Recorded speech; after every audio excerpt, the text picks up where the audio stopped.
Let's shoot the shit. Let's shoot the shit. Motherfucker, let's shoot the shit. So it has got naughty words, but they're bleeped. Welcome to the latest Fearless. I have got with me today, as usual, let me just skip back. As usual, tweet any questions that you've got, and you can go to @FearlessQA and tweet us questions. It's a live show. So anything can happen in this live format. Expect anything. You can tell that these guys, they're ready to go off. I mean, both of them are pretty much ready to go off, and we'll just try to manage that best we can. A lot of energy in the studio. We've moved the set today. We're in a different part of the agency. We're shooting back through the creative department. The Rob Riley effigy apparently is blocking a little bit too much. Maybe at some point someone crawls back there and slides Rob to the side so we can fucking see the creative department, Rob. Maybe Rob could do that. Breathing on me, actually. It's uncomfortable. It's always an uncomfortable part of the show. We have got Michael Craven on the show. Michael, hello. Say everybody. hello. Michael, and the show is about folks in creative departments who do things outside of making ads. Yep. Which there's a lot of those people, and Michael came to me and he said, "Hey, that might make for a cool show." And since we're fucking desperate for content here on Fearless, I was like, "Yeah, whatever. As long as you'll come on, great." So Michael has written a book called Body Copy. This is I would say that it's a PI sort of thriller, private investigator story. He's created a character that's pretty awesome. It's this ex-professional surfer, and his first case is in advertising. Some sort of advertising dude has been murdered. Yes, that's right. Shockingly, an advertising creative director has been murdered. Yeah. He's sort of a legendary figure, and nobody can figure out who did it. And about a year after that, one of the dead man's relatives comes to a PI and says, "Can you help me find out who killed my uncle?"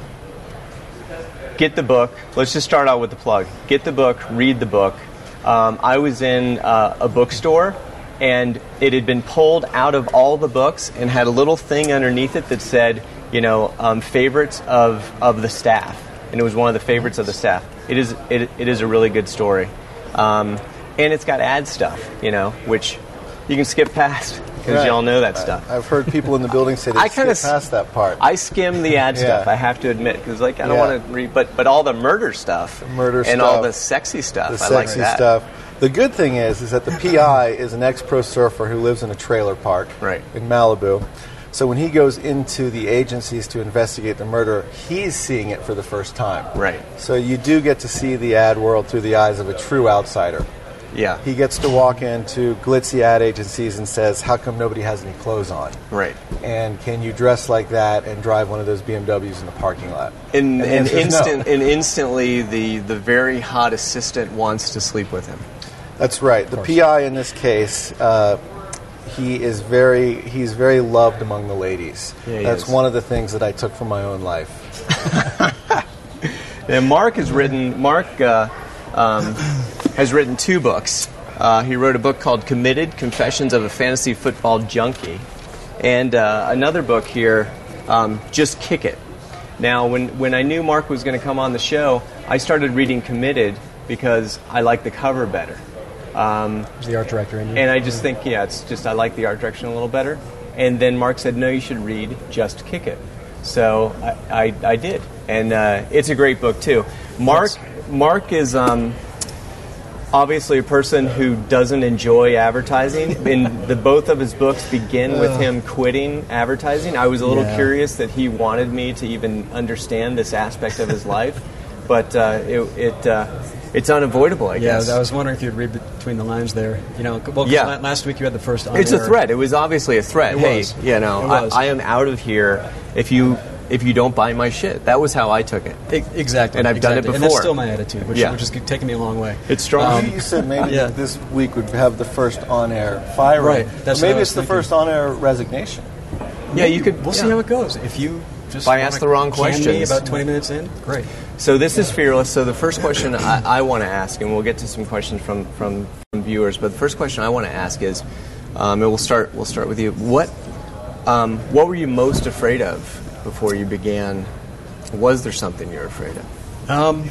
I mean, I think the common answer would typically be rejection, but I think that's one thing that advertising really helped with, was that when I started my first, when I went out to write my first book and try to get it sold, and you start soliciting agents and publishers, etc., I'd already had about 12, 13 years in the business, whereas everybody knows, on a daily basis, you're having people saying, "Yeah, it's not good enough," or "Write that again." Or, and sometimes they crumple your work exactly. up. Whereas if you get a rejection in the book, they probably never crumpled it up and mailed it back to you, right? No, no They're actually really nice about it. I got several rejections as well. Sometimes, if you hear back from them, that's the one. Right. That's one thing. Sometimes you don't hear back at all. But advertising helped develop a thick skin.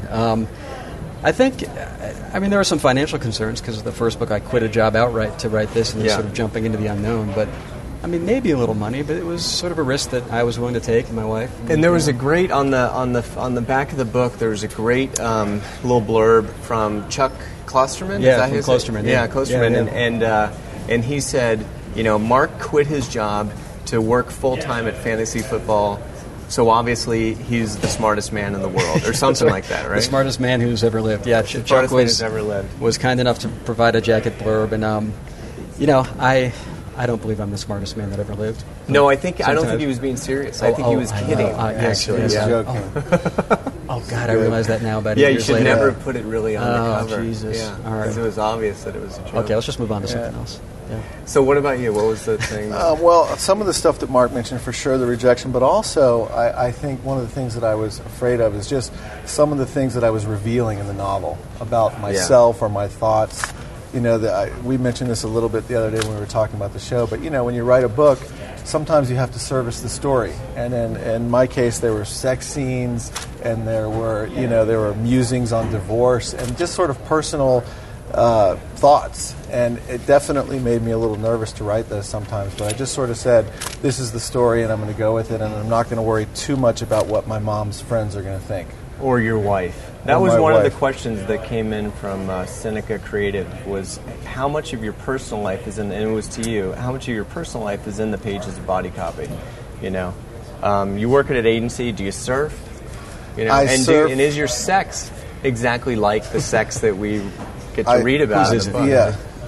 This answer, the PI is an ex-pro surfer, so he's a great surfer. I'm a surfer, but I'm an enthusiastic surfer, not a good one. Yeah. The sex part, I don't think I should comment about.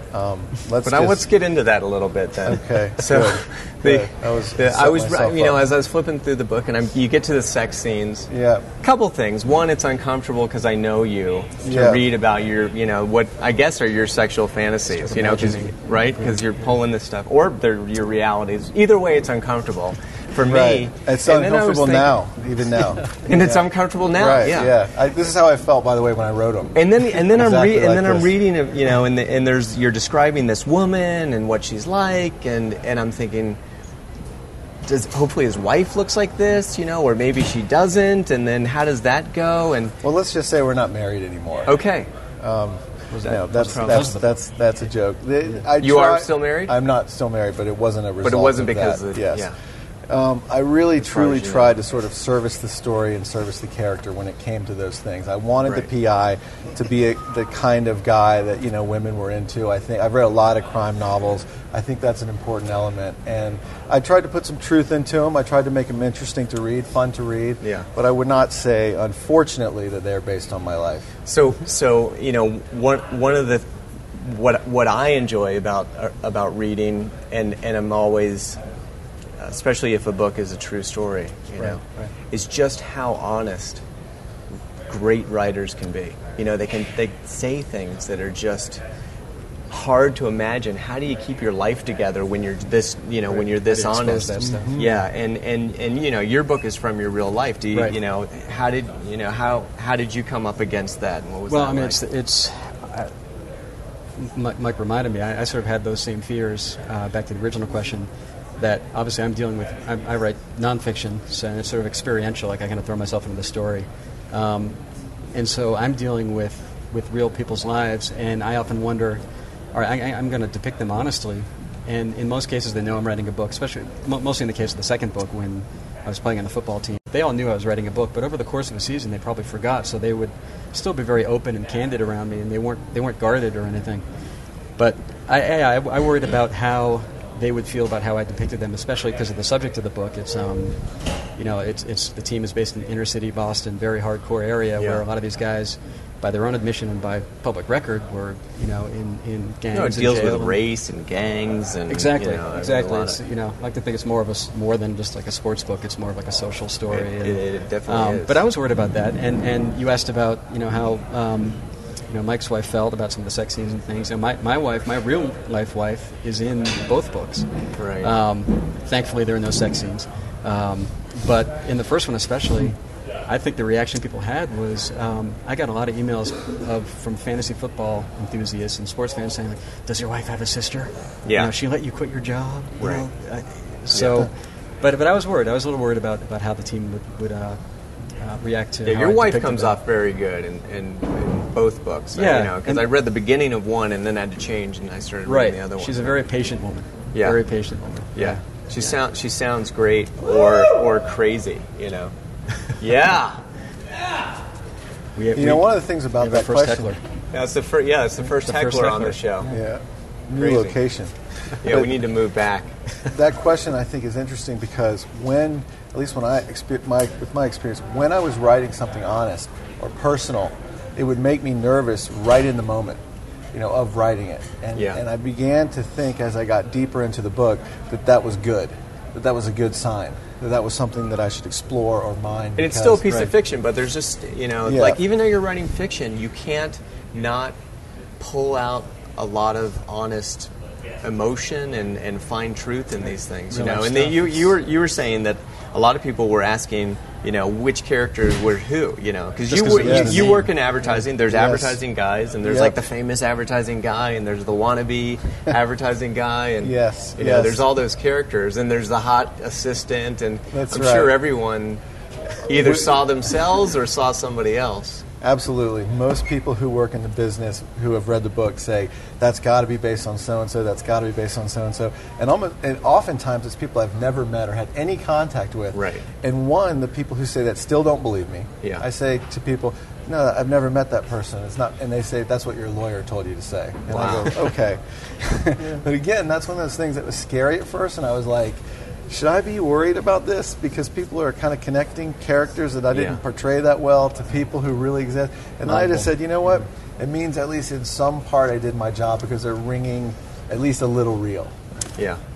You were saying you even had people saying, oh, that creative director that got murdered, that has to be Alex. Or the other guy has to be Alex.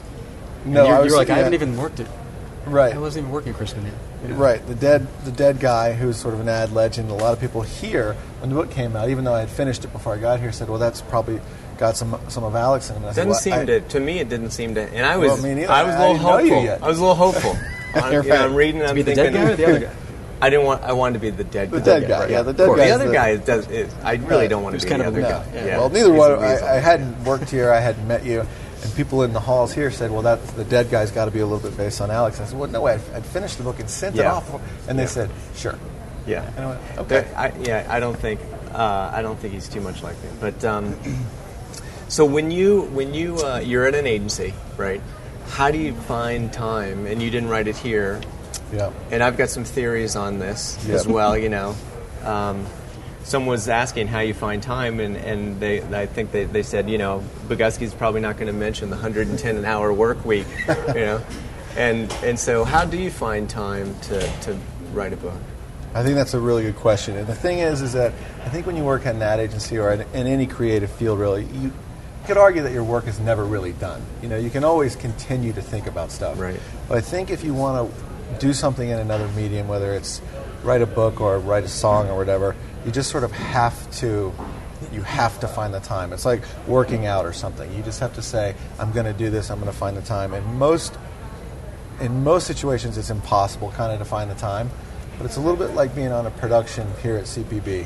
When you're on a production and you have literally no time in the day to do anything else, and then you get another assignment. and you just somehow it happens because you force yourself to sort of figure out when to do it. And I think it's the same thing with doing something creative outside of work. Now, your process was different. You would quit your job. Right. That was my MO was to just hey, I know where I'll find the time. That's the other way. That's to easy resign. solution. Yeah. Easy solution. Yeah.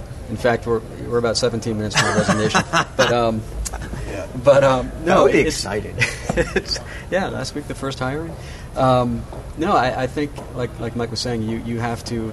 One of the main excuses people have about not writing their book or not painting their masterpiece or not recording their album, whatever it is I just don't have the time. Mm-hmm. But you just have to make the time. But you bet you could. I bet in their lives you could find some time where they were watching TV, and chilling, and playing video games and stuff. So exactly. I mean, there always is the time. Right. It's It also depends on how you unwind. Now, this is a similar question, but a little bit different.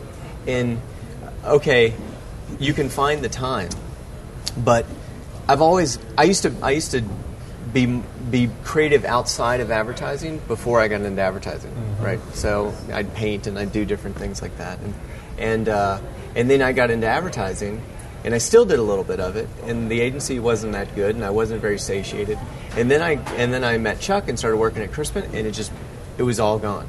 Right. So I just, whatever that thing was inside me, it had been satiated, and I didn't need to satisfy it in this other way. Yeah. What's your relationship? It's a good point, with and we talked a little bit about it yesterday.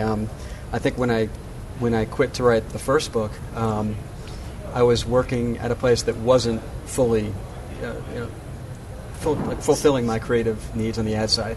Yeah. So I think if maybe had I been here or somewhere else that was a real just pulsating, energetic, creative place, I may not have felt. But what's weird to me is that there's no parallel necessarily between hey, you can paint, and you could do it. They're so completely different. Right. Right. Yep. The only thing that they have in common is that you're creatively expressing yourself. Right. And so. I don't know. I just find it odd that in some ways I find it odd that advertising could satisfy what's an author's compulsion. Right.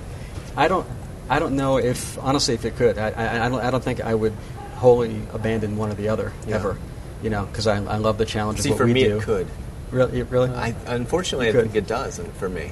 I think that's a good point, though. It's like what you're saying. Sometimes, I just really wanted to write a crime novel, and it was one of those things that even if I was really satisfied at an agency, it's so different, and it's something I wanted to do that I just did it. Right.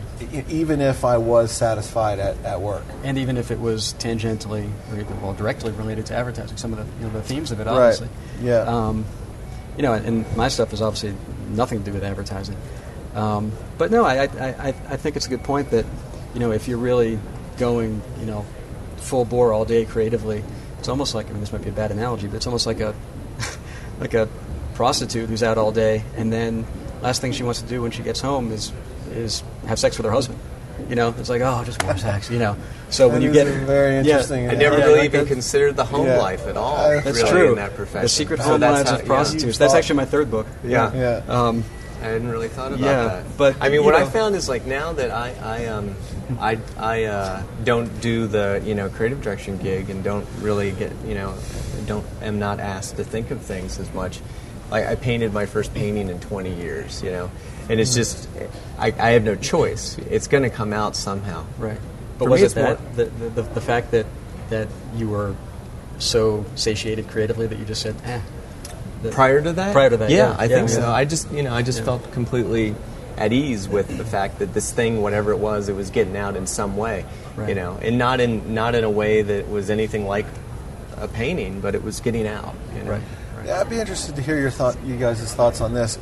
Do you think it helps your advertising to do something outside of advertising? That was a question that came in from folks too. I've always felt like it does. So.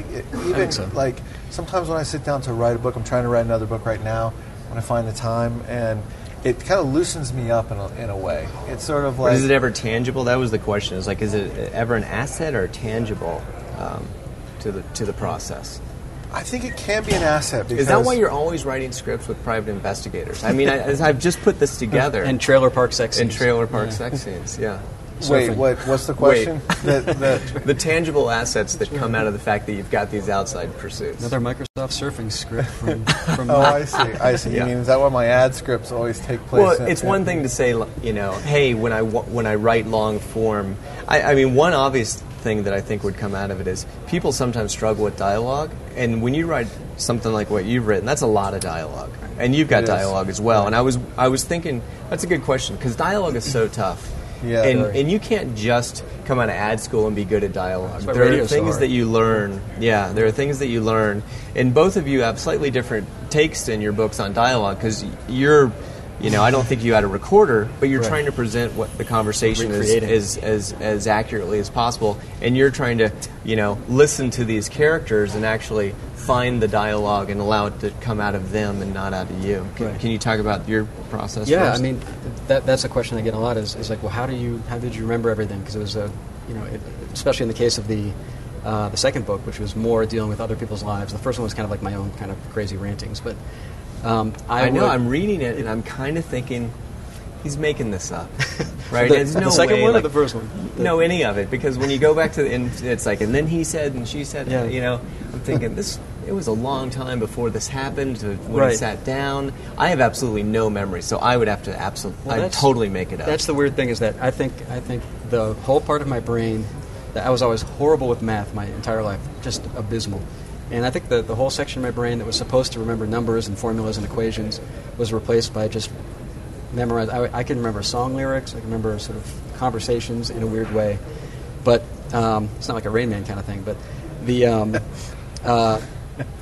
the process for the second book was I would have a tape recorder and a notepad and pencil or pen in my car. Which one's the second one? I don't know if people know which. Just Kickin'. Sorry, the second one is this is the second one. I joined this inner city football team as the kicker. I had never played football before in my life, and but I would keep that stuff in my car. So after practices or after games, I would immediately sprint to the car, I'd run to the car, and write stuff down, jot stuff down, or record stuff driving home. Excuse me, into a tape recorder. So then that would recreate, and obviously, you know, with nonfiction, there are going to be some liberties taken.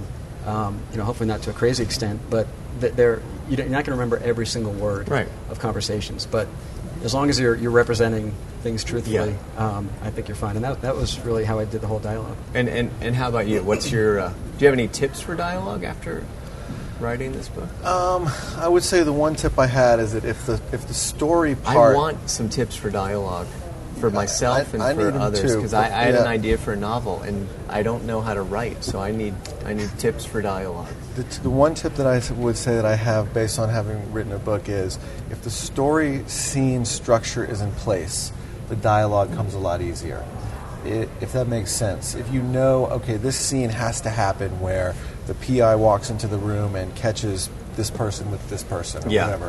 When you know the scene is fitting into the story in the right way, the dialogue tends to flow out of that much easier. Yeah. And I think that translates to an idea for advertising as well. Did you ever spend any time with because your dialogue's pretty good, and I think that, you know, real dialogue is not as linear is the way, you know, so you're explaining, hey, you understand the scene, you understand the motivations. You could really do an A, B, C, D sort of approach to the dialogue, and that's not what happens. I mean, even if you recorded what we've been talking about here, you start to say something, and then I ask something that has nothing to do with it, you know. And we're getting around to something, but it's not very linear. One of the things I did was I read a lot of books, and I looked at that. And sometimes TV shows, the TV show I think that handles dialogue really well is Seinfeld. Because if you watch old Seinfeld episodes from time to time, they just change the subject. You know, they'll be one of them will say like, "Hey, we're going to go down to the cafe later," and the next line from the other character will just be completely different, off subject, and yet it flows. And I think that's something that you real can do. dialogue. It's real. Like it's real. Dialogue People aren't really work. listening to you always. They're thinking of what they might want to say, and sometimes that comes out as very natural. Yeah, or it's not so snappy like a. You know, Aaron Sorkin is a brilliant writer, TV writer as he is, like The West Wing and those types of. You'd watch those shows and be like, people don't talk like this. Snap, snap, snap, snap. Retort, retort, witty, witty, witty. That's People true. don't- Sometimes people when don't- when the dialogue is flowing off the previous line Right. so perfectly, it almost rings false. It does. So you guys, all right. So that brings up just a totally different thing, which is all of us who aren't writers always get in these interactions, and people will say something, and maybe they say something nasty, or they, and as you're driving home, you think, Oh, yeah. should have said that. Right. But you know that what you need is you need a writer there with you to kind of feed you the Sort of a lines, questionographer. right? Yeah, right. But you are that. Do you always have the right line?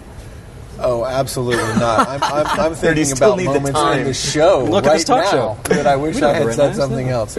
No, I have the driving home in the car moment basically daily. Yeah.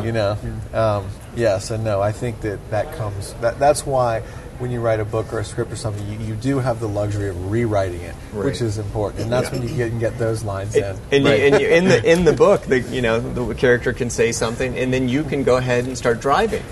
And Right. just drive around for days, and then Exactly. finally go. Right. Wait, You I can know what I drive, would have say. your Yeah. moment, and then go back and fix it. Yeah. Right. Yeah. And that's what I would record on the way home is all my really witty retorts, that never quite existed in real life. Yeah.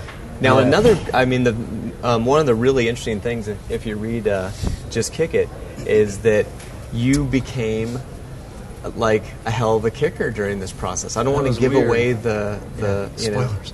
the story, but No, well, the part of the story, like we said early on, part of the story is it's a football story, it's a sports story, but it's Yeah. also more of a social story of just how sports and football, for a lot of these guys in the team, became sort of their North Star, the one thing kind of keeping them on track. and I know you're a And- good writer because I could not care less about football. We said that about fantasy. And You're like, there is not a subject- the only thing I could care less about than football is fantasy football. fake football. It's Yeah. fake football, Right. And yet I was still reading that book, and I just thought to myself, this is good because I could not give less of a shit about this. Well, I that's- agree. that's a I lot of agree. reaction. I'm reading Just Kick It, and Yeah. a semi-pro football league might not be Quasi- the most gripping quasi- subject matter, yeah. and yet it is. It's very good. Yeah, It's very it's- personal. Yeah.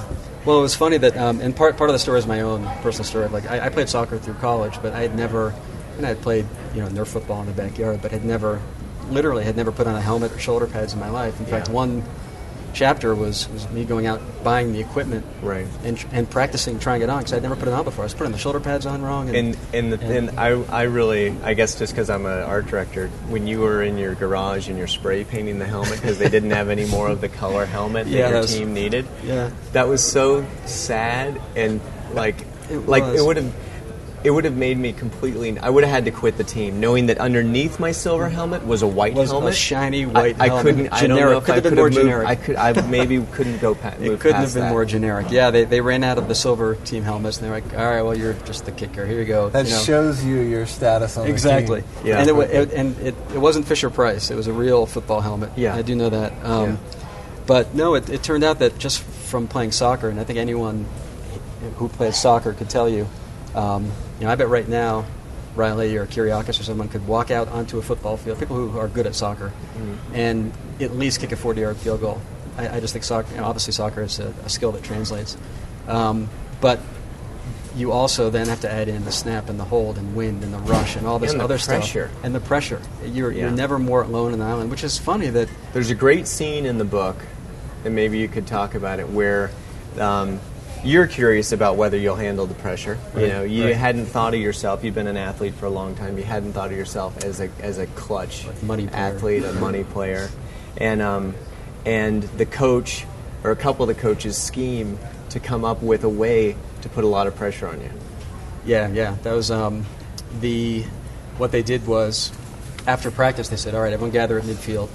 And again, just to set it up a little bit, I'm a fish out of water, like Eddie. I'm the only white guy on the team. I'm the only kicker. I'm the only guy. One of You're the the only smallest guys. person. I'm the smallest You're the guy. smallest person within several hundred yards. Yeah. Exactly. and they said, all right, we're beaten up. And I say we because I tried to take sort of the Adam Vinatieri approach to kicking. Like, I want to be part of the team and do all the drills. I did all the drills except for the real crazy contact ones. And they said, all right, you get the 50-yard line, and we know you think we're done with practice, but we're not. We're going to have Mark kick 10 field goals from various lengths, from 30 yards, 40 yards, 50 yards. And if he doesn't make better than 70%, you're all running, I forget what it was, like 20 extra full 100-yard laps. And so I would have had the wrath and rage of 50 very large men turned against me had I not. And at that point, people were betting. It was like a crap. People Yeah. were betting on me. Oh, he's gonna screw up. He's gonna make it. So it was kind of divided into two camps. The pro Mark and then screw the kicker. And so it was 1 by 1. I kicked him and luckily made I think it was 7 or 8 out of 10. I forget what it was. well, you came out of it handled and the you were pressure. a money player. In your mind, In my mind, at least in anyway. the book, it was like that was it. I've just That was sort of the accomplished turning point. something, and I know that I can't be put in a pressure situation where I'm going to crack. And that was pretty. Actually, that part as your employer, I thought maybe we keep him. So I'm thinking, this Good. guy's halfway in. He's not really committed to advertising, and then but he's money Now, right? yeah. You went from being fired on the show to Exactly. maybe even being promoted. Rehired. You may, yeah. Excellent. So that Excellent. was Come to the holiday party. That was a really great moment. Yeah. The other moment that was sort of I don't know if you could talk about it is, or at the end of the book, you work with a guy who has coached a lot of great kickers in the league. Right. And it seemed like there's a book in that as well. Yeah. And just touch on that a little bit. Well, he's after the season, the first season. I ended up playing 3 seasons, but the first season I wrote the book. I said, all right, I was sort of self-taught. Well, it's kind of self-taught. I had soccer coaches. I said, all right, if I'm going to come back next year, I want to have some formal training. So I went online and tried to find a kicking coach. And I looked around locally, and there really wasn't anyone. But I kept coming across this guy named Doug Blevins, who the names that were associated with him. He was Adam Vinatieri's coach, David Akers, Linda Mare, you're a big Dolphins fan. Yeah. Mare, Chris Brown on the Houston Texans, like a lot of really well-known kickers. So, again, goes back to the patience of my wife. I was like, you know what? I know I'm not working right now, but I want to spend $700-800, fly down to East, middle of nowhere, Tennessee, in the middle of the summer to train one day with Doug Blevins. And the flip side of that story is that Blevins is he was born with cerebral palsy. He became a kicking guru. He's one of those guys who can somehow envision things. And so I trained with him for an afternoon, and afterwards, he added probably 10 yards to my kickoffs. He just taught me so much. But the part that was interesting is what he said when you're leaving. Well, that's what I hate saying. But as he was dropping me off at the airport, he said, you know what, I wish I had gotten a hold of you right after college, like 20 years ago, because you probably could have kicked in the NFL. I was like, oh, don't tell me that. It was painful. I started to imagine all the paychecks that I was missing. Yeah. From. That's painful. So speaking of paychecks, Michael, you've got this book. It's it's doing pretty well, I think. Do you even have to work anymore? Unfortunately, the answer to that is yes. So you're not just independently wealthy at this point? No, Mark and I have talked about this before, and it's one of those things I think is interesting for people who haven't written a book to hear.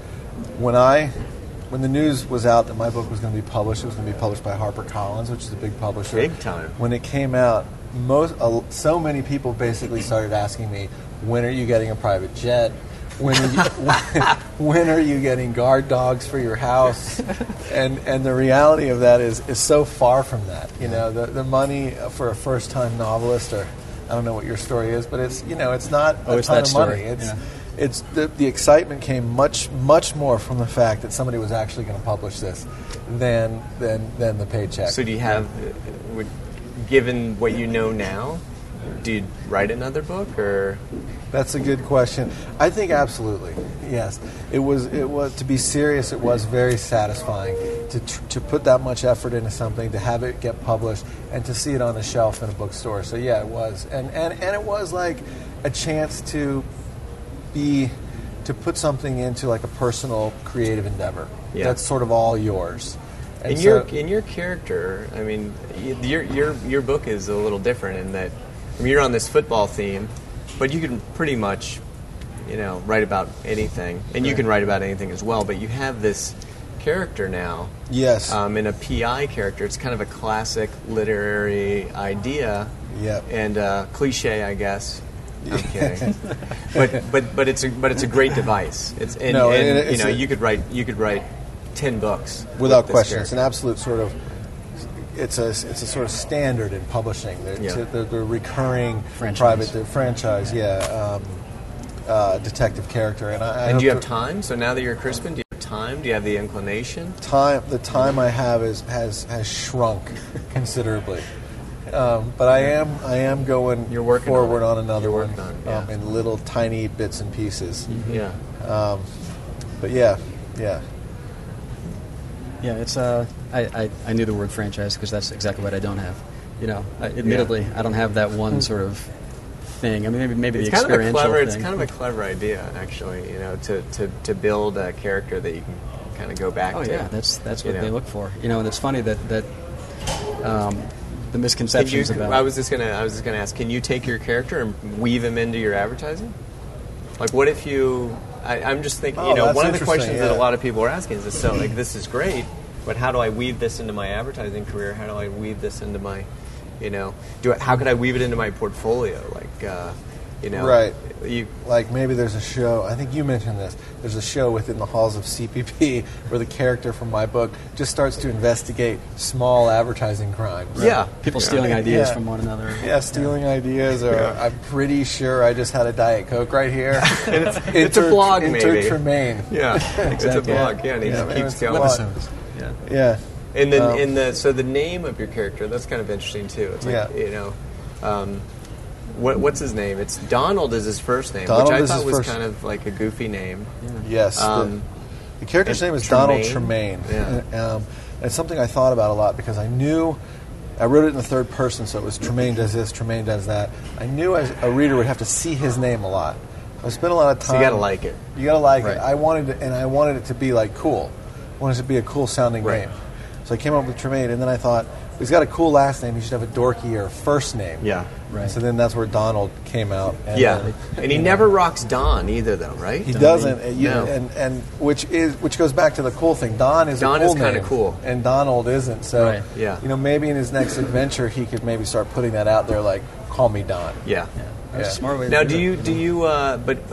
so how else could you use the book as a way to get in? Like, what if you paired your book and your portfolio? I don't want you to leave and start looking for a job, but I'm just, you know, how else these things kind of work together. You had a really great story, actually, about Yeah. how this really changed your advertising career. It did. It's funny, and Mark Mull, who works here, gives me crap about this all the time. You know, as we've been saying, I quit that job to write the first book, and then got into the second book, and I started to develop sort of like a sports writing thing and a little bit of an audience there. And then I used when I was at Arnold in Boston, they were pitching a part of the ESPN account. And I still remain friendly with those guys. And one of the account guy running it, Don Lane, called me. He's like, you know, hey, we're pitching part of this ESPN account. It's going to be a big fantasy thing. Can we use your book as gifts for the, you know, just little leave behinds for the client, and say that, you know, you're going to be back here freelance and working on it? And I was like, yeah, sure. I mean, it's 10 more. That would have made the 12th copy of the book I've sold. Did they offer to buy it though, or did they just say, "Hey, can you give us some for the presentation"? To their credit, they bought them. They bought them. They weren't looking for handouts.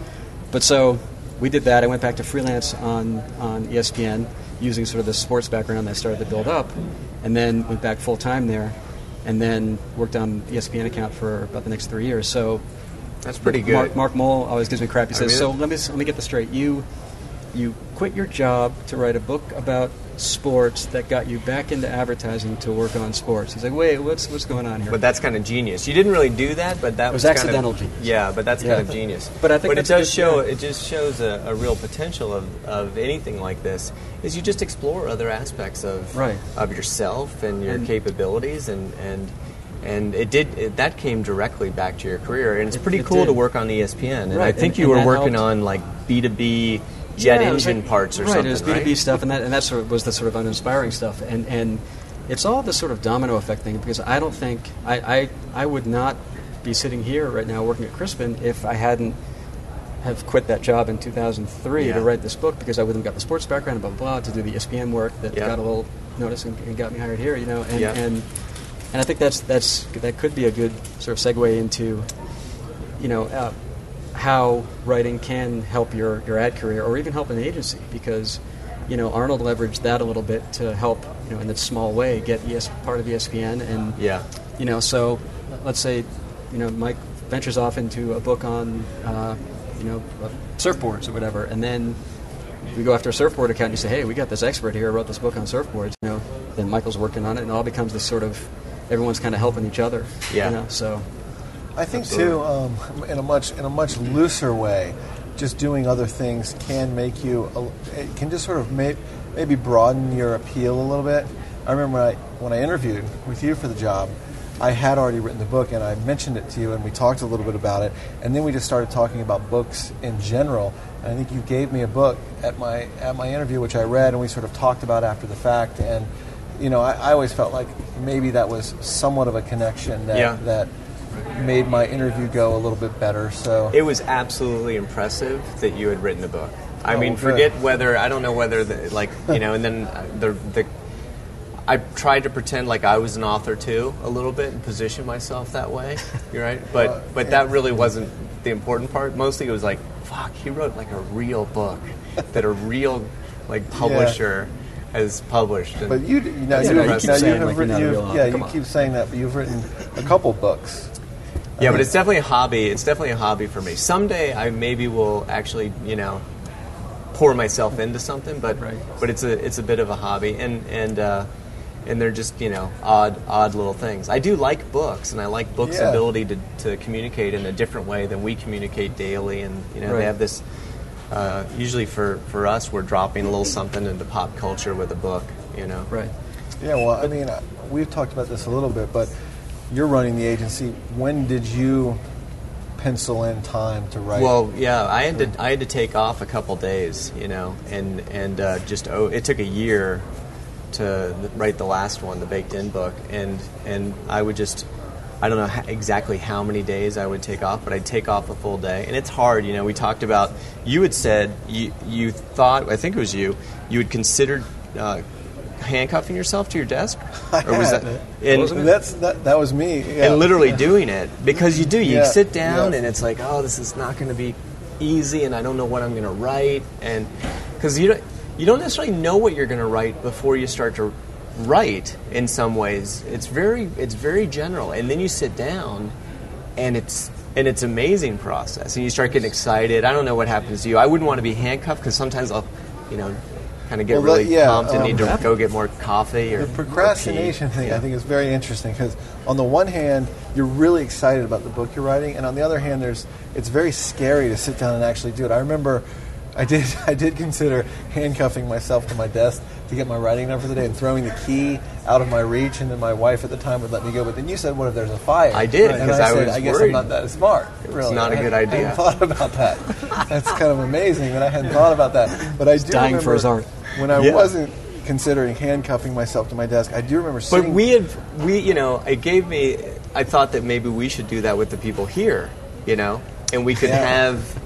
The assistants could have the keys, right? I mean, here it makes sense, because we would have safety precautions in place. There'd be security guards, there'd be someone watching you. We've got fire alarms, but it doesn't make sense for you at home. It doesn't. It wasn't a great. It wasn't a great idea. As a strategy. I do remember sitting down a lot of times and just struggling to get started. And once you get started, I think it's very true. The ball starts to roll. You have ideas you didn't see coming.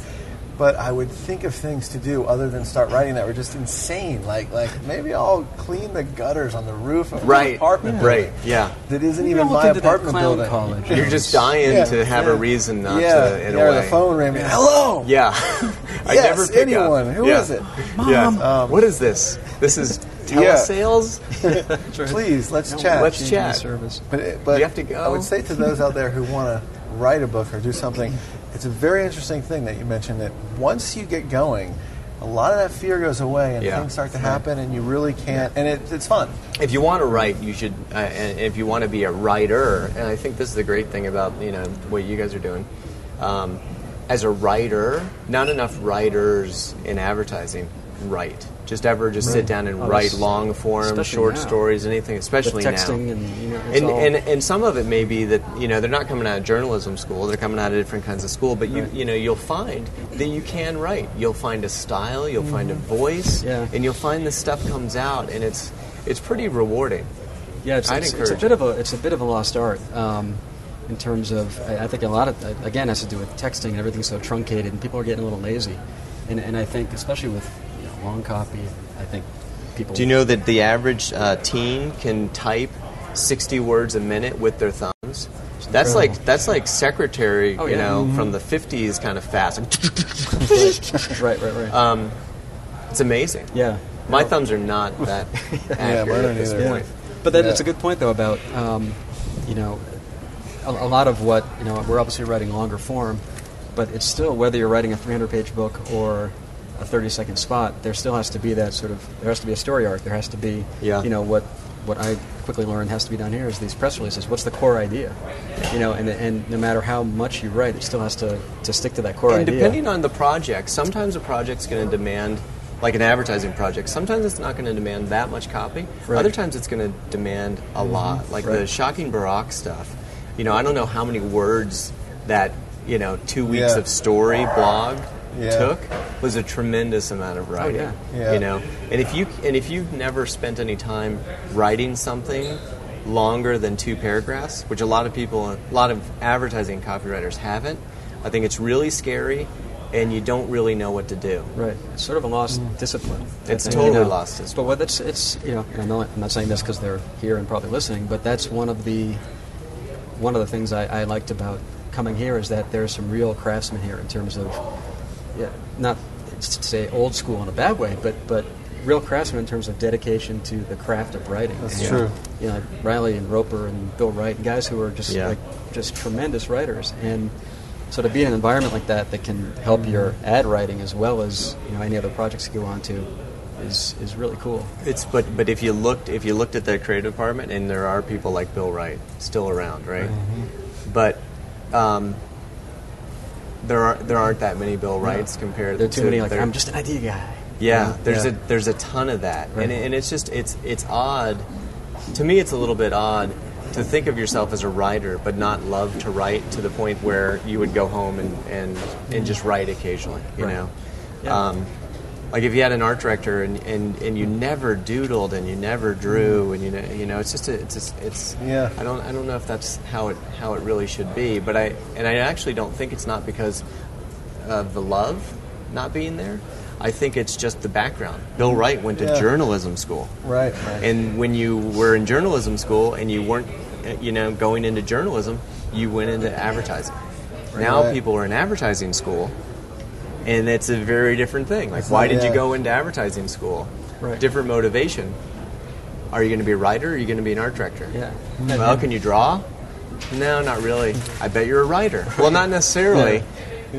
But you can learn to be a writer. My process, I started as a designer, then an art director, then eventually a creative director. As a creative director, you wind up being a writer to some degree. Because it's the place where you can have bigger impact than sitting down and redesigning somebody's something. Right. That's really difficult to do, but I really was skeptical, and anyone who's ever followed my tweets or looked at my blog was skeptical, mostly because terrible speller, really challenged in the grammar department, and knew it and found the idea of writing intimidating because of it, right? It's a big hurdle. Yeah, it's scary. But any time that I've spent doing it, it's still kind of rewarding. And you find that, those things are an aspect of it, but do you have something interesting to say?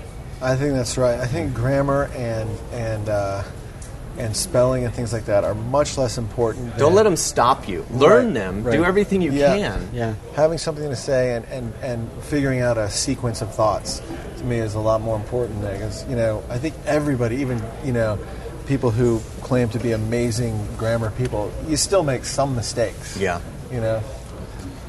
Chuck taught me, because Chuck was a writer.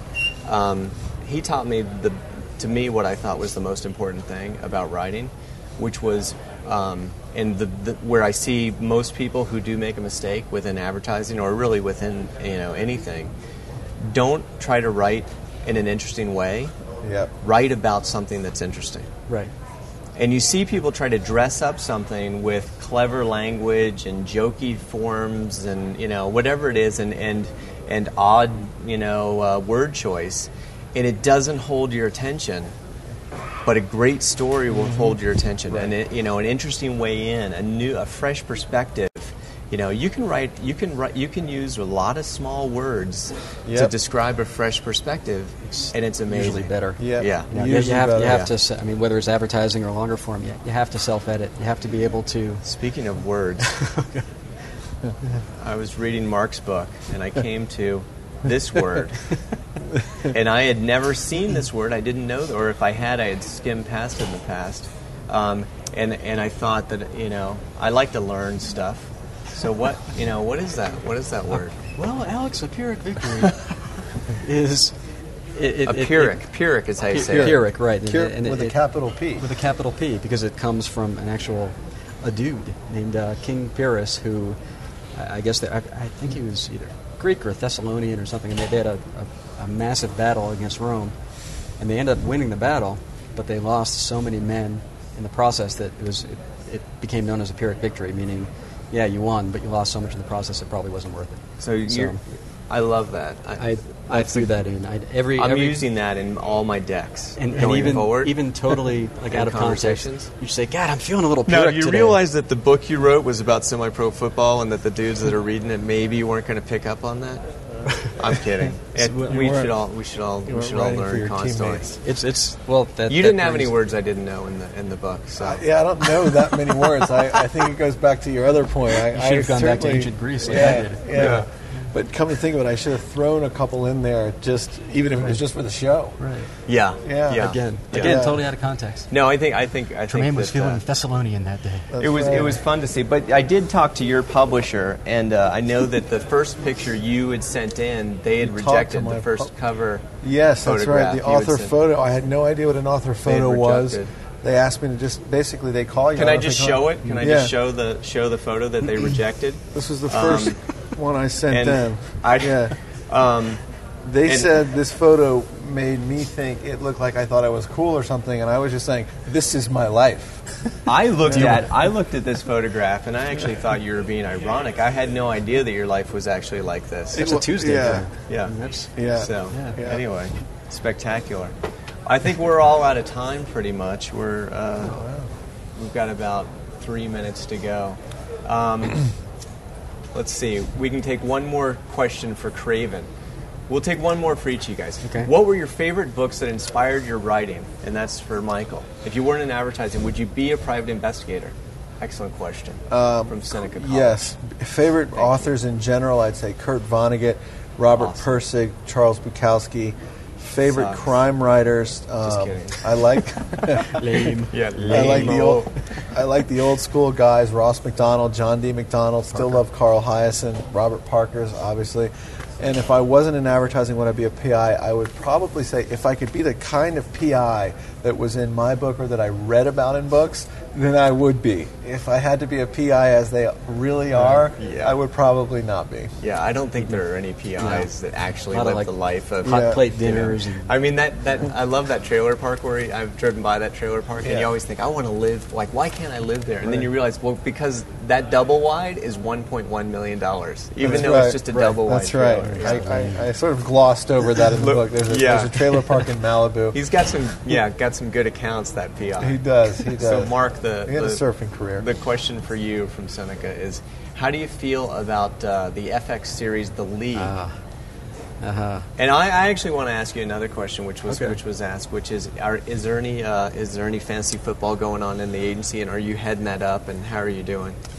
See, Alex, I'll answer the second part first. Okay. It's a two-part question. The two-part question. Part B first.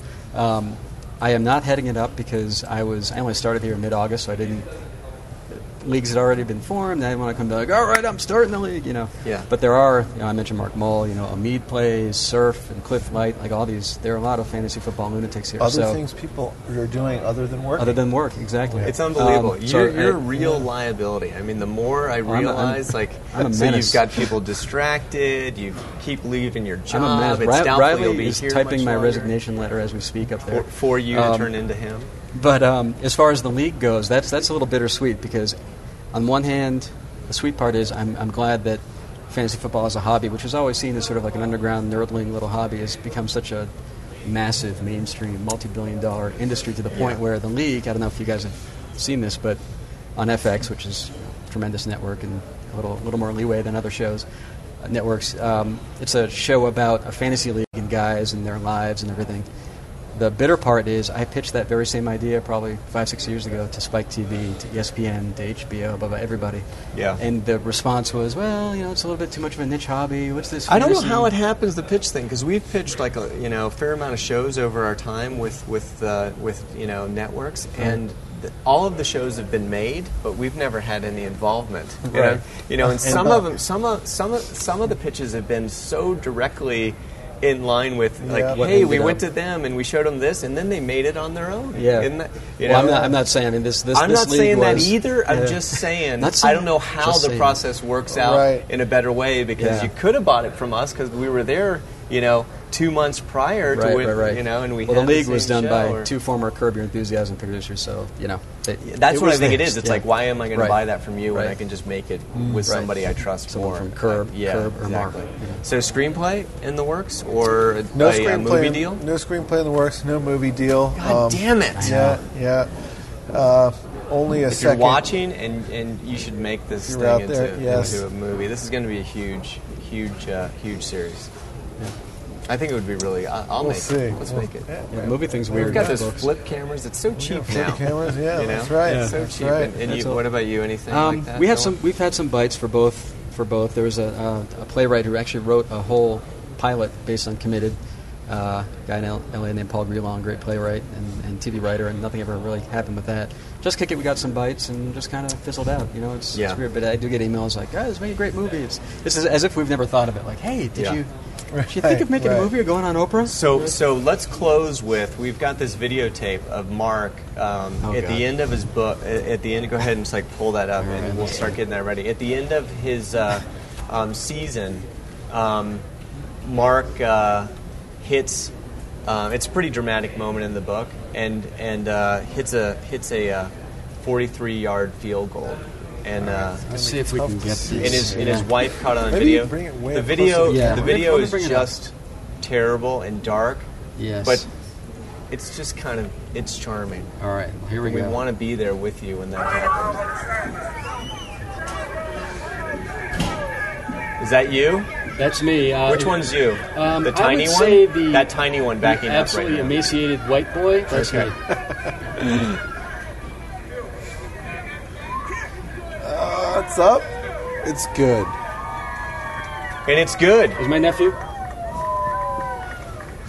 Yep. So, yeah, there's the guy with the little skinny arms. And Look at you, number 6. number 6. Killing I it. started the season with number like I know. 112 or something. I finally got a good kicker I number. know. All right, that's probably So, enough. yeah, I there think you we go. got Yeah. that. Anyway, congratulations on